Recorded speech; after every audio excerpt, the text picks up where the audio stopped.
yi ihu ila kobol igbo idi ne kale hala ayenga iye ngweya itabe nko baga alewe ne igbo bampo na we ipe imaun intinde be igwet lelem gibi jam tolem lelem mingi mam tobo kikibo malal gwal gwiha inyam lining tong ne borbape ikelibusu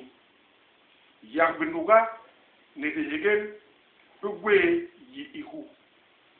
mu inje inyen mu mangi bo tolengi mbiyegel bingi bob mama binora nyem tolening ikelibusu